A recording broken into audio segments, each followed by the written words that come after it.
সামনে মধ্যবর্তী নির্বাচন, খুব বেশি দিন সময় নেই। রিপাবলিকানরা কতটা এই ঝড়, এই ধাক্কা, এই বিপর্যয় সামাল দিতে পারবেন? যারা কথা বলছেন তারা কি নিজের স্বার্থে বলছেন, নাকি অনেক আগে থেকে বলা দরকার ছিল, এখন সময় সুযোগ বুঝে বলছেন?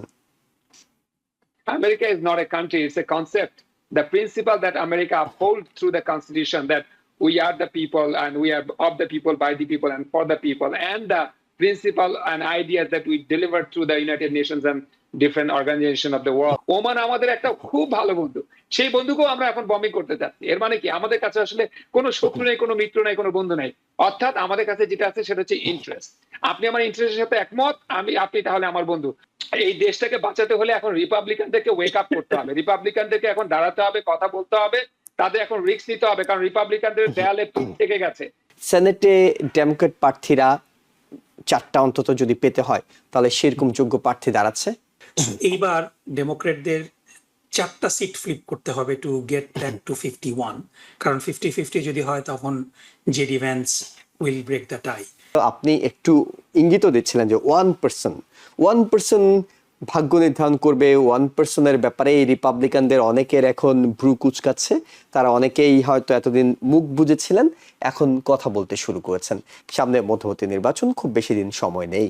রিপাবলিকানরা কতটা এই ঝড়, এই ধাক্কা, এই বিপর্যয় সামাল দিতে পারবেন? যারা কথা বলছেন তারা কি নিজের স্বার্থে বলছেন, নাকি অনেক আগে থেকে বলা দরকার ছিল, এখন সময় সুযোগ বুঝে বলছেন? ধন্যবাদ। রিপাবলিকানদের এখন মুখ খুলতেই হবে এবং তারা মুখ খুলছে। মেগা সাপোর্টাররা মুখ খুলছে এবং মেগা সাপোর্টার যে রিপাবলিকান পার্টি যে ইয়ে আছে তারাও কিন্তু মুখ খুলছেন। দেখেন, শুধু রিপাবলিকানরা তারা কিন্তু ঐতিহাসিক একটা পার্টি, এবং আপনি খেয়াল করেন যে এই দেশে কিন্তু অনেক ভালো ভালো কাজ, এই যে OP1, DB1, ডিবি, এসব কিন্তু রিপাবলিকানদের মাধ্যমে কিন্তু এসেছিল। রিপাবলিকানরা কিন্তু খুব ভালো একটা দল ছিল, but in recent time after that 1% came into the power and this man directing quite different way. Not only that, এর আগেও আপনি দেখেছেন রিপাবলিকান পার্টি একটা টি পার্টি নামে আরেকটা শাখা পার্টি হিসেবে আত্মপ্রকাশ করছিল, তাই না? সেখান থেকে আমরা যদি এসকেপ হয়েছি, বাট এখন আমরা দেখতে পাচ্ছি যে এখন এক ব্যক্তি, তিনি, তাকে সবাই ভয় পান, কারণ তিনি হুমকি দেন। তার বড় বড় ল ফার্ম আছে, আপনি যদি তার লিগাল ব্যাটেল গুলো দেখেন, যখন তিনি নিউ ইয়র্কে ছিলেন তখন বড় বড় কোম্পানি গুলো কনস্ট্রাকশনের কাজ যখন উনি করতেন, তখন ওয়ার্কার্সরা কিন্তু অ্যালায়েন্স করতো, ওয়ার্কার্স ইউনিয়নরা কিন্তু তার বিরুদ্ধে যেত। কিন্তু তার বিরুদ্ধে যাওয়ার পরে তাদের বিরুদ্ধে যিনি ভেবে উনি লিগাল ব্যাটেল করতেন, তার হায়ার করা যেসব স্ট্রং অ্যাটর্নি, এতে কিন্তু বারবার উনি জয় হয়েছেন। এবং উনি সবসময় কিন্তু হুমকি দামকি দেন, উনি কিন্তু এটা ধরনের স্ট্র্যাটেজি, যার ফলে হচ্ছে অনেক মানুষ এটাতে ভয় পায়। কারণ হচ্ছে যে লোকটা দুর্বল, হ্যাঁ, সেই লোকটা তো ভয় পাবেই। উনি সেলিব্রিটিদের পর্যন্ত আপনি হুমকি ধামকি দিয়েছেন, আপনি নিশ্চয়ই খেয়াল করেছেন। তো এখন কথা হচ্ছে যে হুমকি ধামকিতে কাজ হয়, কিন্তু এই কাজটা রিয়েল এস্টেটে হতে পারে, কনস্ট্রাকশনে হতে পারে, এটা আপনার নিজস্ব এস্টেট বা কিংডমের মধ্যে হতে পারে। কিন্তু যখন আপনি আমেরিকাকে চালাচ্ছেন, America is not a country, it's a concept. The principle that America upholds through the Constitution, that we are the people and we are of the people, by the people and for the people, and the principle and ideas that we deliver through the United Nations and different organization of the world, that সারা পৃথিবীতে দেখেন, এই যে 1948 সালে universal declaration of human rights কিন্তু আমরাই তৈরি করেছিলাম, এবং সারা পৃথিবীকে একটা আমব্রেলার নিচে নিয়ে আসা, যাতে আমরা তৃতীয় বিশ্বযুদ্ধকে ফেস না করি, সবাই যেন আমরা একটা ওয়ার্ল্ড অর্ডারের মধ্যে থাকি, যেখানে সবাই ইকুয়াল বোধ করবে, ছোট বড় রাষ্ট্রের মধ্যে কোনো ভেদাভেদ থাকবে না, প্রত্যেক রাষ্ট্রের নিরাপত্তা আমরা একটা আন্তর্জাতিক প্ল্যাটফর্মের মাধ্যমে দিব। কিন্তু সেই জায়গা থেকে আমেরিকাকে কমপ্লিটলি অন্য একটা দিকে নিয়ে যাওয়া এবং সারা পৃথিবীকে এখন ভালনারেবল করে রেখেছি আমরা।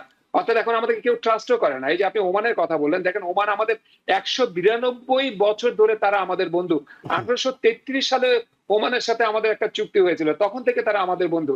তাদের সামরিক চুক্তি তাদের সাথে আমাদের এমন যে আমাদের সামরিক সরঞ্জাম তাদের ঘাঁটিতে যেতে পারে, তাদের মিলিটারি বেস গুলোকে আমরা ইন্সপেক্ট করতে পারি। ওমান আমাদের একটা খুব ভালো বন্ধু, সেই বন্ধুকেও আমরা এখন বম্বিং করতে চাচ্ছি। এর মানে কি, আমাদের কাছে আসলে কোনো শত্রু নেই, কোনো মিত্র নেই, কোনো বন্ধু নেই। অর্থাৎ আমাদের কাছে যেটা আছে সেটা হচ্ছে ইন্টারেস্ট। আপনি আমার ইন্টারেস্টের সাথে একমত, আপনি তাহলে আমার বন্ধু। আপনি আমার ইন্টারেস্টের সাথে একমত না, আপনি কানাডা হন বা আপনি গ্রিনল্যান্ড হন, আপনাকে আমি দখল করে নিবো, আপনি আমার বন্ধু না। এটা খুব একটা ভয়ঙ্কর কনসেপ্ট। এই কনসেপ্টের উপরে কিন্তু আমেরিকা কখনো ছিল না। আমেরিকা এমন একটা দেশ যেখানে নিরাপত্তার জন্য সব দেশগুলো আসতো, এসে আমেরিকার কাছে হেল্প চাইতো, যে আপনি আমাকে, ছোট দেশ, আমাকে পার্শ্ববর্তী বড় একটা দেশ অত্যাচার করতেছে, আপনি আমাকে সেভ করেন।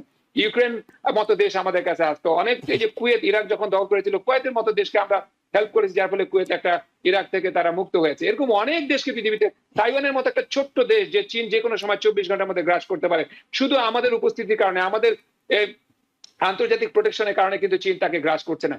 আমরা সেই দেশ ছিলাম সেই দেশ থেকে যখন আপনি আস্তে আস্তে শুধুমাত্র 1% কান্ট্রি বা অনলি ওয়ান কান্ট্রিতে নিয়ে যাবেন, তখন তো সারা পৃথিবী আমাদের উপর বিশ্বাস হারাবে। ইভেন কি আপনার দলও এখনো পর্যন্ত আপনার উপর বিশ্বাস হারাচ্ছে। এখন কথা হচ্ছে যে তার আশপাশে যে মানুষগুলো তারা ভয়ে কথা বলে না কেন, আপনি দেখেছেন দুই একজন মানুষ যখন কথা বলতো তাদেরকে কিন্তু তিনি ফায়ার করেছেন, তাদেরকে মানে সরিয়ে দিয়েছেন। তো এই জন্য মানুষের তো নিজের মান সম্মান ইজ্জতও বাঁচাতে হবে। উনি আবার যদি কাউকে সরায় দেন তারপরে কিন্তু উনি ওনার নামে আবার বদনামও রটায় দেন। কারণ প্রেসিডেন্টের তো মিডিয়া আছে, উনি তো আবার মিডিয়া ব্যবসাও করেন। আপনি ইদানিং দেখেছেন হয়তো যে তিনি একটা মিডিয়া ব্যবসা ওপেন করেছেন। প্রেসিডেন্ট থাকা অবস্থায় ব্যবসা বাণিজ্য ওপেন করা, ব্যবসা বাণিজ্য শেয়ার হোল্ড করা, এটা কিন্তু আমাদের ইতিহাসে কখন ছিল না। উনি সেটাও করছেন। তার ফ্যামিলি, যে ফ্যামিলিটা মনে করেন যে আমি জানি এগুলো হয়তো ভবিষ্যতে ইনভেস্টিগেট হবে যে তার শেয়ার মার্কেট ক্রিপ্টো মার্কেট নিয়ে যে কথাবার্তা এবং এর মধ্যে দিয়ে তার যে ফ্যামিলি মেম্বারদের টাকা অর্থবিত্ত দিন দিন যেভাবে করে বাড়ছে, আমরা কিন্তু এটাও খেয়াল করেছি।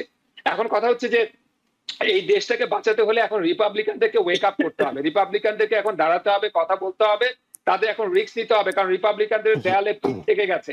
সামনের মিড টার্ম ইলেকশন আপনি দেখেছেন যে ইদানিংকার যে ইলেকশন গুলো হলো, প্রাইমারি ইলেকশন গুলো, যেটা আমরা মিশিগানে দেখলাম, যেটা আমরা নিউ ইয়র্কে দেখেছি আমাদের মেয়র ইলেকশনে, আবার আমরা দেখেন আপনি যে আলাস্কা বহুদিন ধরে ছিল রিপাবলিকানদের, সেখানে একজন ডেমোক্র্যাট পার্টি সিনেটর প্রার্থী, তিনি কিন্তু 49-43-তে এগিয়ে গিয়েছেন তার লোকাল রিপাবলিকান প্রার্থীর চেয়ে। এবং আপনি অন্যান্য যে ইলেকশন প্রাইমারি গুলো হচ্ছে সেখান থেকে আমরা এই সিগন্যালটাই পাচ্ছি যে এখন রিপাবলিকানদের উপরে মানুষের আস্থা হারাচ্ছে এবং রিপাবলিকান পার্টির কংগ্রেসম্যান সিনেটররা তারা এখন কেউ কেউ এখন মুখ খুলছেন, মুখ আরো সামনে খুলবেন, কারণ তাদের বলার সময় হয়েছে। কারণ at the end of the day আপনাকে কিন্তু জনগণের কাছে জবাবদিহি করতে হবে।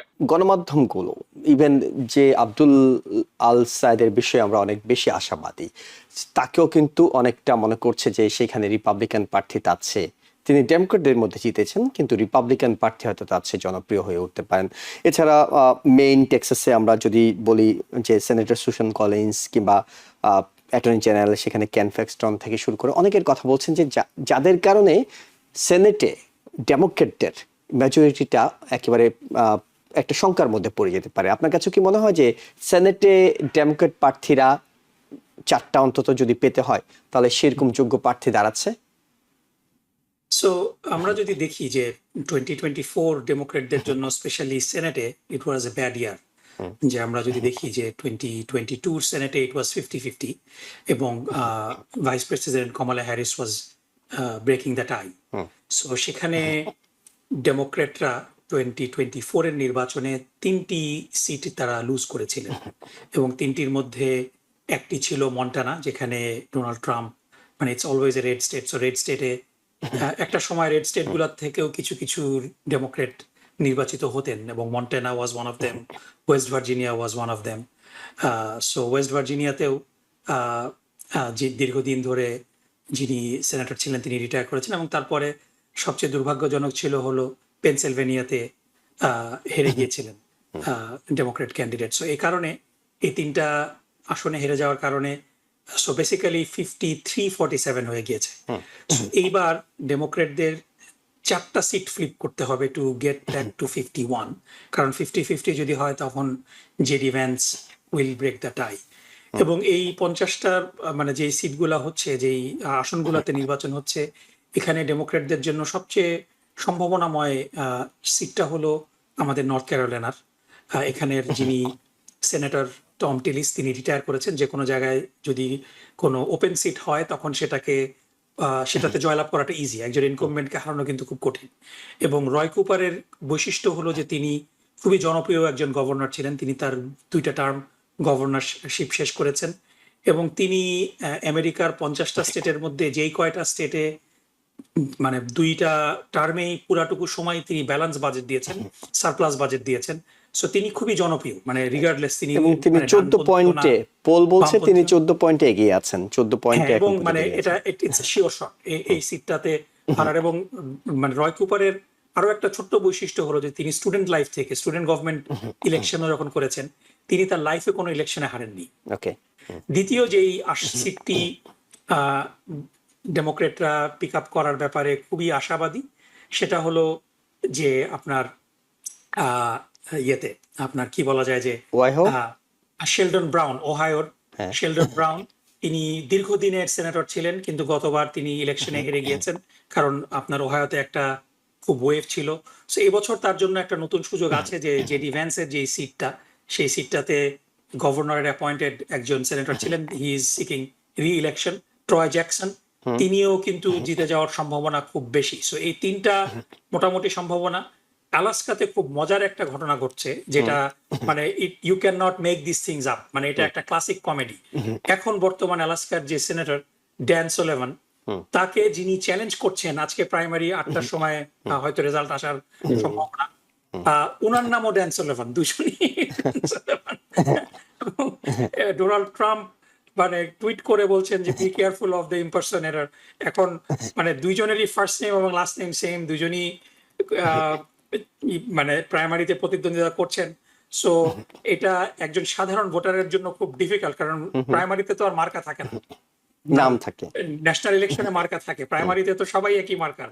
So it will be interesting to see what happens. কিন্তু সেখানে সেই ড্যান সোলেভান খুবই অজনপ্রিয় একজন সেনেটর, তাকে চ্যালেঞ্জ করছেন ডেমোক্রেটিক, ওনার নাম পেলোটা, তিনি সেখানে জয়লাভ করার খুবই সম্ভাবনা রয়েছে। মিশিগান অলরেডি একটা ডেমোক্রেটিক সিট ছিল, সেটাকে সেনেটর গ্যারি পিটার্স তিনি রিটায়ার করেছেন। তার এখানে সো মিশিগান নিয়ে ডেমোক্রেটরা যে চিন্তিত হবে এরকম কোনো সম্ভাবনাই ছিল না। এখানে আব্দুল সাইদ, তিনি খুব প্রতিদ্বন্দ্বিতাপূর্ণ প্রাইমারিতে জয়লাভ করেছেন, এবং আপনি যদি দেখেন যে এই প্রতিদ্বন্দ্বিতাপূর্ণ জায়গাটা এসেছে মূলত আফ্রিকান আমেরিকান ভোটারদের কারণে। কারণ আফ্রিকান আমেরিকান যে ইস্টাবলিশমেন্ট এর সাথে একাত্মতা হয়ে প্রেসিডেন্ট ওবামা থেকে শুরু করে তারপরে জন ক্লাইবর্ন, আফ্রিকান আমেরিকানদের লিডার, তারা কিন্তু হার্লি সেভেন্স এর পক্ষে একেবারে খুব দিনরাত প্রচারণা করেছেন। এই কারণেই ওয়েন কাউন্টি, যেটা ডেট্রয়েটের সবচেয়ে বেশি মুসলিম অধ্যুষিত, আরব অধ্যুষিত কাউন্টি, সেই ওয়েন কাউন্টিতে কিন্তু আব্দুল সাইদ হেরেছেন, যেখানে ডিয়ারবর্ন, তারপরে হ্যামট্রামক এবং ডিয়ারবর্ন হাইট এর মতো শহর আছে, তারপরেও কিন্তু তিনি সেখানে পরাজিত হয়েছেন। কারণ ডেট্রয়েট সিটিতে আফ্রিকান আমেরিকানরা একচেটিয়া ভাবে হেইলি স্টিভেন্সকে ভোট দিয়েছে।